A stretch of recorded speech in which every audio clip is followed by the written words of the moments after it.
Hi, Sharon Durbin Graves, Painting with Acrylics 101.com in my Kentucky studio, and hopefully we're going to learn something today. Are you a beginning artist and do your paintings sometimes look flat?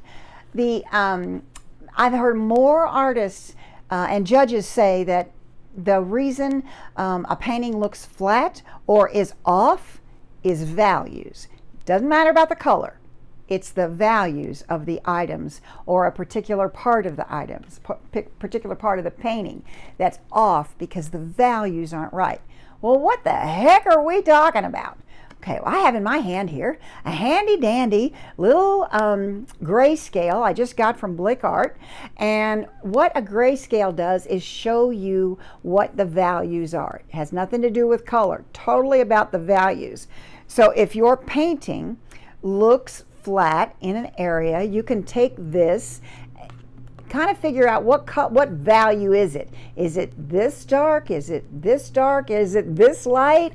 Where is it on the value scale here? You put it on there and you look at the color surrounded by that gray, and then you can determine what value it is. So then you know if it's a highlight, it has to go at least 2 values lighter, 2, and if it's a shadow, it needs to go at least 2 values darker.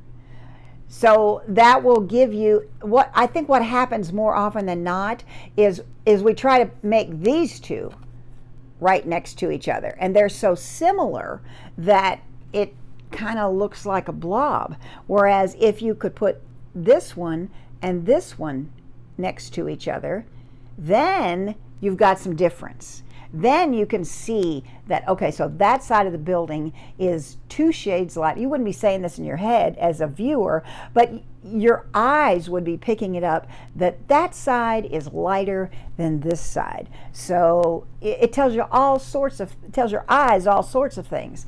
But as the artist creating the thing, you need to understand the values of your paints. And so you can make a value study by starting with let's say dioxazine purple, and then you add some white to it, and then you come and add some more white to it, and then some more white. And don't leave a big pile of paint.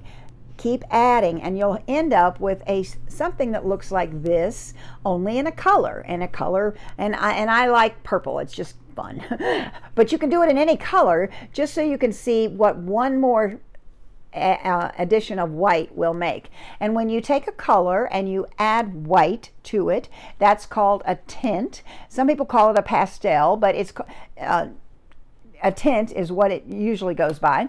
And then if you add a black to that same color, that becomes a shade. So if you add a little black, you get this shade. Let's say you got white here, and you just keep adding a teeny bit of black to each one, and this is what would happen. Okay, it would keep getting darker and darker and darker.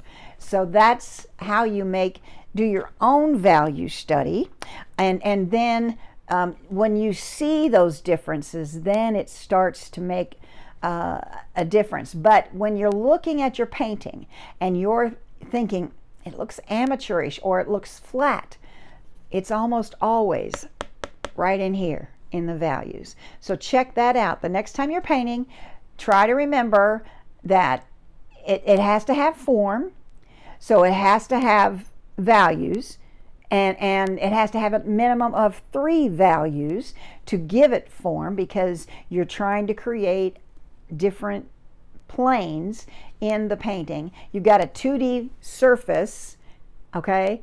And you're trying to make it look like a 3D surface. And you do that through the values, not through the color. Color is important, but values are more.